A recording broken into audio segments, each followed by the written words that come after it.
गृहोपयोगी साहित्याची खरेदी करताय तर आजच आपल्या टेकेट सुपर मार्टला भेट द्या. कडधान्य, डाळी, साबण, ब्रँडेड कपडे, शूज, सायकल, कॉस्मेटिक्स हे सर्व मिळण्याचं एकमेव ठिकाण म्हणजेच टेकेट सुपर मार्ट. 5,000चे भरपूर डिस्काउंट. कमीत कमी 4,999च्या खरेदीवर 5 किलोमीटर पर्यंत मोफत घरपोच सेवा. पत्ता पंचवटी चित्रमंदिर जवळ, 332 रोड. संपर्क 92 97 97 50 00.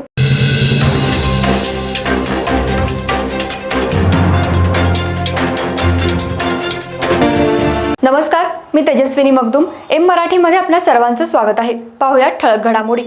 हेरली येथील हॉटेल बाबा या हॉटेलचे मालक टिपू सुलतान खतीब, त्यांचे कर्मचारी मोहम्मद कुरेशी, प्रवीण पाटील, मनोज कांदे यांनी अभिषेक भोपाटी याला हॉटेलमधील मेनू कार्ड का बघितलास म्हणून डोक्याला पिस्टल लावून दारू पाजली, व्हिडिओ काढला, त्यानंतर लाकडी काठीनं आणि लोखंडी रॉडनं मारहाण केली, अशा आशयाची फिर्याद अभिषेक भोपाटी यानं हातकणंगले पोलीस ठाण्यात 17 मार्च रोजी दिली होती.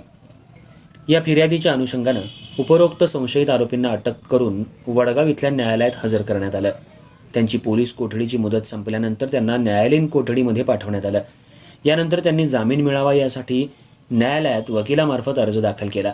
संशयित आरोपीचे वकील ॲडव्होकेट महबूब बांडार यांनी हॉटेल व्यवसायाच्या वादातून फिर्याद दाखल, पिस्तूलचा परवाना आहे, पिस्तूल डोक्याला लावली म्हणजे गुन्हा होत नाही, हा औरंगाबाद उच्च न्यायालयानं वाल्मिकी कराड खटल्यामध्ये दिलेल्या निष्कर्षानुसार गुन्हा होत नाही, जप्ती शिल्लक नाही, केस खरी की खोटी हे खटल्याच्या चौकशीवेळी ठरेल, हा युक्तिवाद मांडला. हा युक्तिवाद ग्राह्य मानून चारही संशयितांची प्रत्येकी 25,000 इतक्या रकमेच्या सशर्त जामिनावर मुक्तता करण्यात आली.